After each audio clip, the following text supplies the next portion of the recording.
Your vote is not a tool for vengeance. It's your secret license to efficient leadership. Register today as a voter by making sure that you have the national identity card. Welcome to the bold analysis.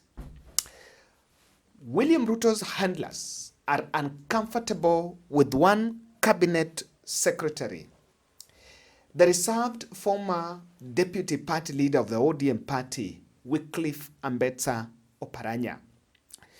Wycliffe Ambetsa Oparanya, under the Small and Micro Enterprises Authority, MSEA, held a sensitization forum in collaboration with the Office of the Member of Parliament of Ikolomani, Honorable Bernard Shinali.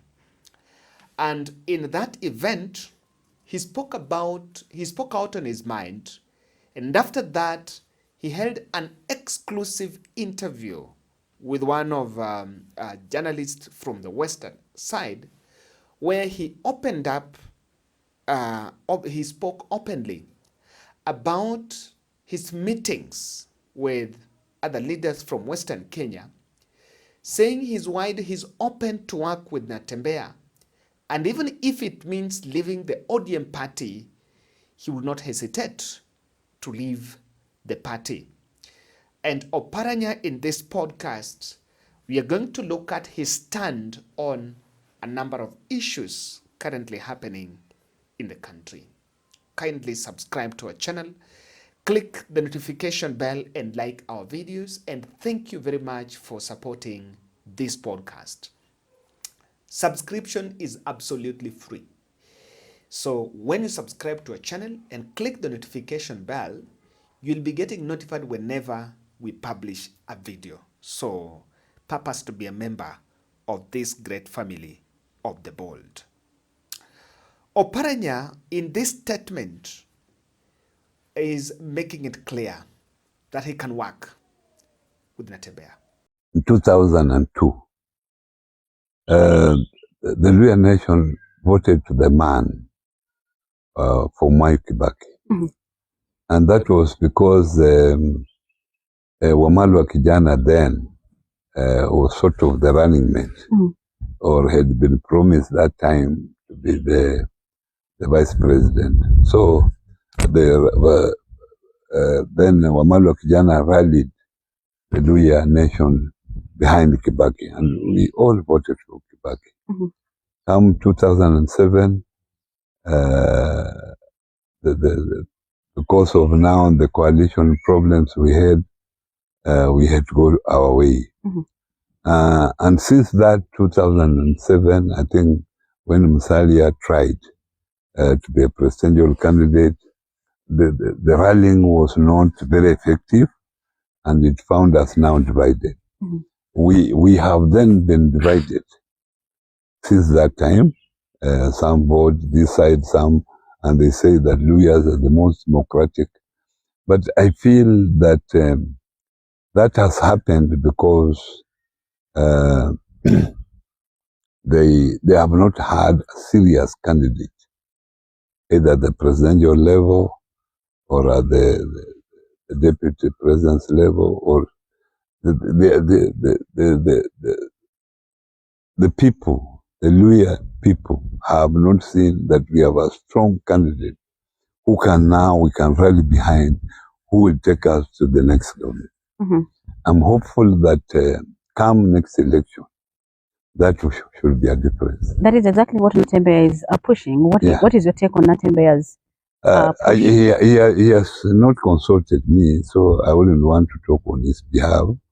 I don't know where he is at the moment, because I know he's a member of DAP, the Wamalwa-led party.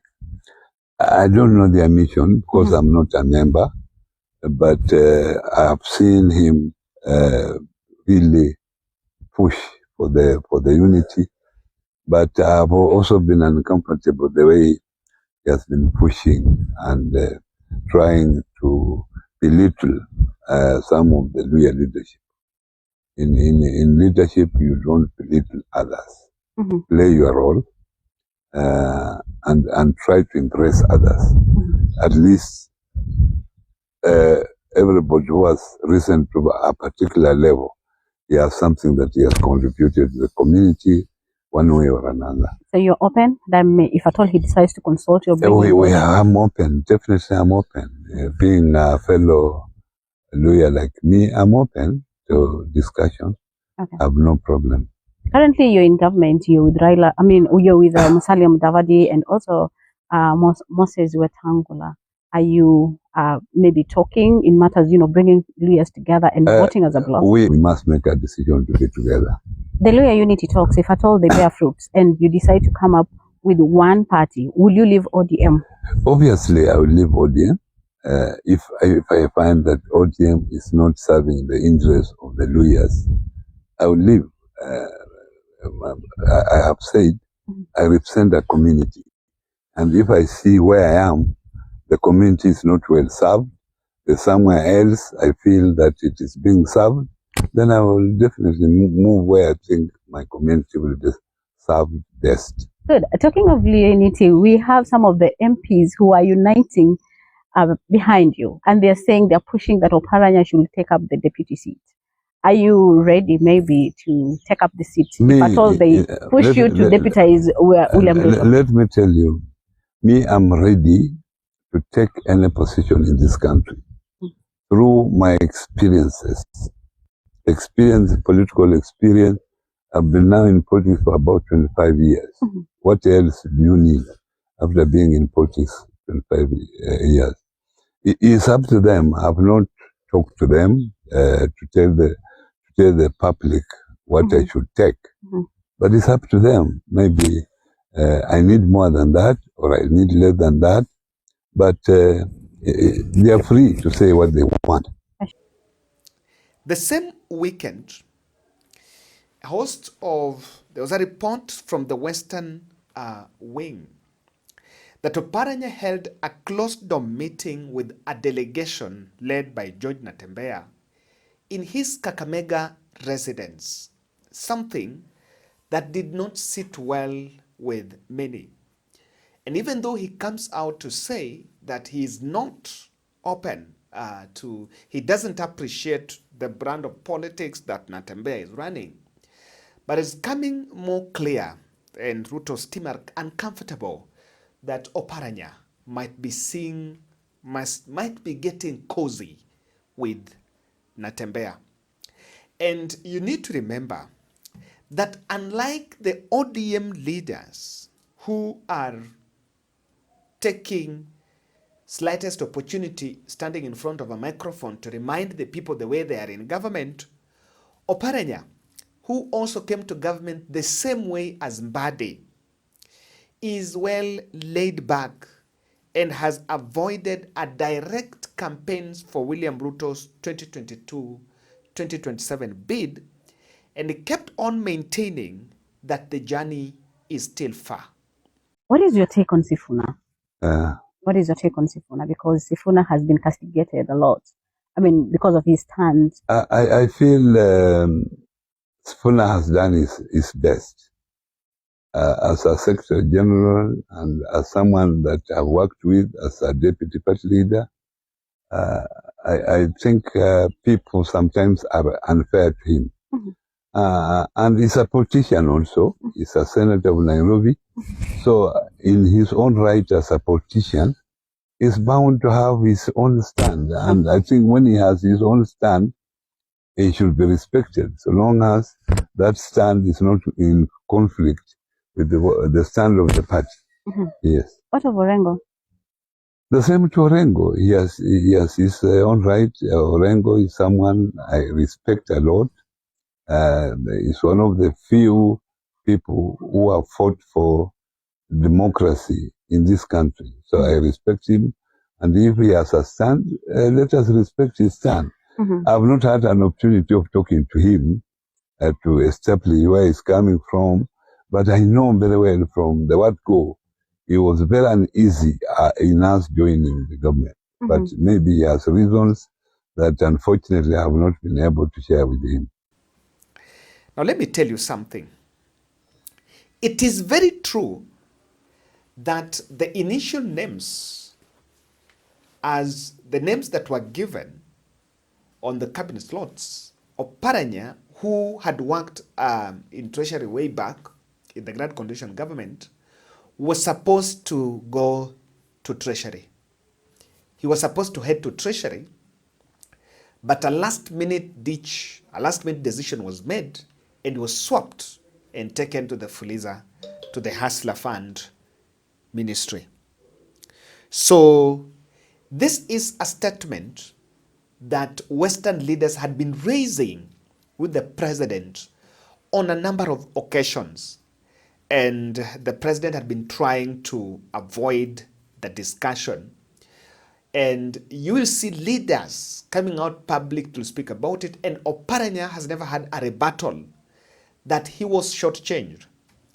And that is why, unlike the others, and when I say others, I mean the Mbadis and Wandais and all the other ODM wing, Oparanya is well laid back and is never taking the sycophantic stand on this.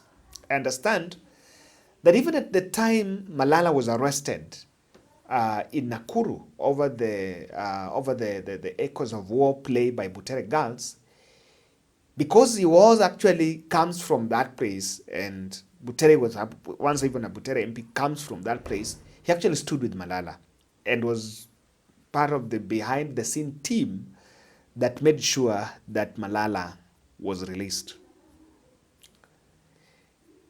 Ruto team are uncomfortable. And they're uncomfortable because the whole matrix, the 2027 matrix, is anchored on a plan that if I lose Mount Kenya, then I get the Western vote to replace the Mount Kenya vote. But do you know that the UDA party is on free fall?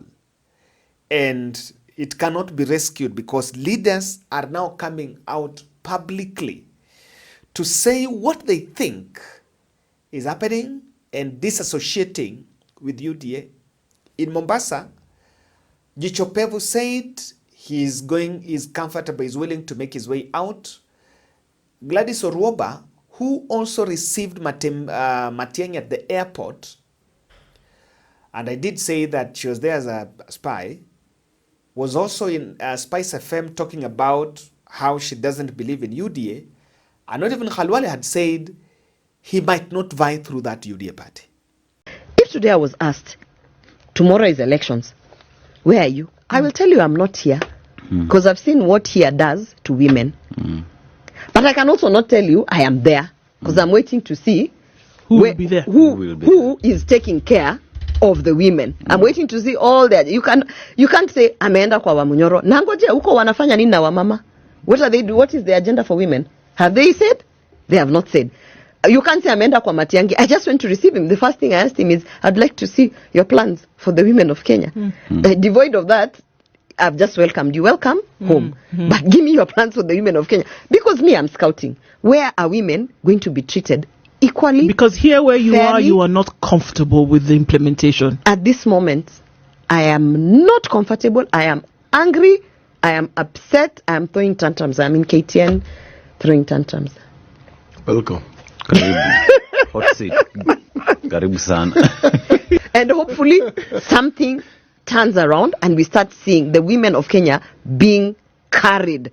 By the way, you're with not throwing fairness. tantrums, Mheshimiwa. You're speaking very loudly and you are speaking very energetically. And sometimes to be heard, you need to do that. Yes. Because if you speak softly and gently, people will think you're suggesting something. Yeah. When you speak loudly, And you know I've been threatened. I've been threatened throughout. don't worry. Even this thing of labor export, there are people who are now even targeting my staff members. Senator, you will be threatened even more.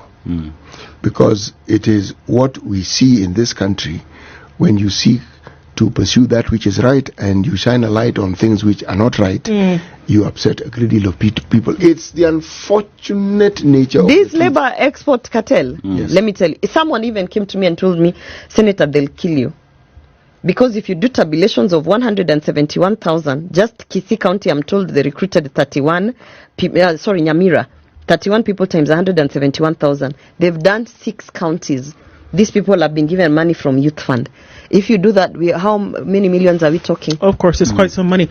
I mean, we're winding down in this conversation, but I want to ask you, what do you think should be done? Now, please hear me, because you've talked about the fact that there's low-hanging fruit. The president is the appointer of these individuals who are overseeing these particular dockets. You've talked about low-hanging fruit, that he can actually say, you know what, just do this. It's a phone call. Get this thing done. Move this needle in this way. But that's not happening. So you'll understand probably why there is a lot of anxiety and the government is feeling comfortable with Oparanya. And of course, after Mudavadi folded the ANC, it opened up on what exactly is Ruto's plan for Western. He folded ANC to join the UDA, the major UDA. Ford Kenya went on a harvesting spree, absorbing some ANC MCAs from the other western counties. And of course, Oparanya is going to study and must study the kind of deal that Papa Waroma and Mudavadi got from President Ruto. There is no denial that Mudavadi has a raw deal. Let me show you. And that is why it will be comfortable for the likes of Oparanya to find a better way to bargain. Papa Waroma at least has the speaker's seat, third powerful seat, a permanent cabinet slot that she normally gives to women. She's the one who decides. But who is Musale's protege in government? His long-serving aide, Kibisu Kabatesi, was appointed as the Secretary to Government Strategic Communications 2022 elections, but was fired a year later, and Mudavadi never spoke a word. Felix Kosgei didn't even say anything. There was a report by the Auditor General's, there was a report from the Auditor General which was even saying that Musalia Mudavadi's office is dominated by 2 tribes, and those 2, not his tribe. So you can guess who are the people that are controlling Musalia Mudavadi, and if you can, the people around Musalia Mudavadi's office. So if you look at the way the 2 brothers were caught up in the 2022, even that earthquake hype, that earthquake euphoria, that injected some life in William Ruto's presidential bid, to my thought, Musalia still walked out with a raw deal. And Ruto team are uncomfortable with the Natembeya, because while Natembeya and Oparanya might come up with a vehicle, Oparanya, Natembeya, and Eugene Wamalwa might come up with a stronger vehicle to negotiate their way to power, Natembeya has been a thorny issue on William Ruto's tenure. Na kwa sababu mimi nimesema nitaongea, najua watatuma watu kunikujia, labda watakuja kuua mimi. Mr. President, I don't care. You can even kill me today. Mimi sijali. Bado uniue, usiniue, I'll still die. So mimi nitaongea tu. Na mimi I've always spoken. Hata ukiuza kina Matiang'i wakote kwa nilikuwa RC, I always spoke my mind. Nilikuwa naongea. Na wanajua mbona wako na harass. President Uhuru mwenyewe alikuwa anamwambia Your Excellency, hapa tumefanya hivi kama Rift Valley, na anasikiliza na anafuata na anakubali. And we made a lot of progress. Sasa kusema kwamba you have got opinion of everything, ile mwanadipa na wewe na mahara. Ile wanapanga tu hata mimi na hii wajinga ya Tanzania wanajifanya viongozi kuja kusema propaganda hapa, kwa sababu wana stage at watu waweke platforms zani kuja ni kwa harass. It's completely useless ajana ambayo sasa ndio. Lakini utawala wa Kenya kiendelea namna hii, wajue kwamba kutakuwa na mabadiliko kwa pesa. We just giving them feedback. Ungetaka kusikia wasikie, ama wataka kusikia shauri yao. But we mean well. Kama kuna shimo mbele, mtu akikwambia kuna shimo, usema anakukosea. Lakini hapa anakuambia hakuna shimo, wewe ndio unaingia kwa shimo. Adui yako anakuambia bwana kuna shimo, kutoka kwa hiyo shimo, nani atakuwa amekusaidia? The person is considered to be the enemy. Asa kwa baadhi ya rafiki ni maadui, actually at the end of the day wanaona kumbe we mean well. most of those people wanaenda kuwadanganya na kusema fanya Kenya wa Kenya ongeza tax au fanya hivi. Mimi nafikiri hapo hapo ni shukuru bwana kunipatia nafasi. You will understand that he actually attacks anyone, everyone, but he's never attacked one gentleman, Oparanya. Now, in this podcast, let's look at why the Ruto handlers are uncomfortable with the political standing of Oparanya. And it will be interesting how it plays out. The number one is Natembeya is warming up for Rigathi access with Malala. Rigathi is one of the underrated opponent that William Ruto have in 2027. This is the opponent who must not be on the ballot, but is the man who will decampaign the president. And you've seen on several occasions, Natembeya have said he doesn't have a problem working with Rigathi. Rigathi, while also in Machakos, was saying he's going to work with everyone, and he named Natembeya. So if that is going to work, the potential of Natembeya getting an entry, of course, for quite some time with his brand of politics, he's gotten grip of Trans Nzoia. He can miss anything. He can miss everything. But the target he will not miss is Trans Nzoia. Now, if he can get a support in the name of Oparanya, then it will be interesting to see how that plays. And that is going to bring a different dynamic to the Western politics. And that is why we are really paying attention to that. The fourth aspect is Oparanya would emerge as a strong axis with DAPK if he walks out of ODM. Let me tell you, in 2027, William Ruto will present every gold and silver to Raila Odinga so that Raila Odinga's ODM party can support his bid. And I can bet in some areas, ODM will tell him, don't field a candidate there, they will not field. They will need ODM party, not necessarily for the numbers, but posturing to posture the win. If they win, they will want to posture a rigging scheme. You can lose that election, but when you rig it with the ODM, it looks like one that you've won. So that is why the presidents need ODM. Now, if Oparanya walks out of ODM, truth be told, I don't know who is the strongest ODM supporter from Western Kenya. It's not Sifuna. Sifuna is an ODM supporter from Nairobi, more from Nairobi than Western Kenya. So it will be interesting to see how that plays out. The other issue is the anti-corruption. Remember, there was an anti-corruption case against Oparanya. That case has never ended. It has never ended. Na ile pesa Oparanya linyang'anywa, ile EACC walienda kwa nyumba yake wakachukua eti ni corrupt, haikuwa irudishwa. It was never returned. Lastly, things are working, and Biketi, Oparanya's girlfriend, I don't know whether that is the right word, has been moving across Western Kenya, consolidating the youth in the Biketi Foundation, and of course is running political agenda with that. And the state feels a bit uncomfortable that they are not campaigning for the president re-election.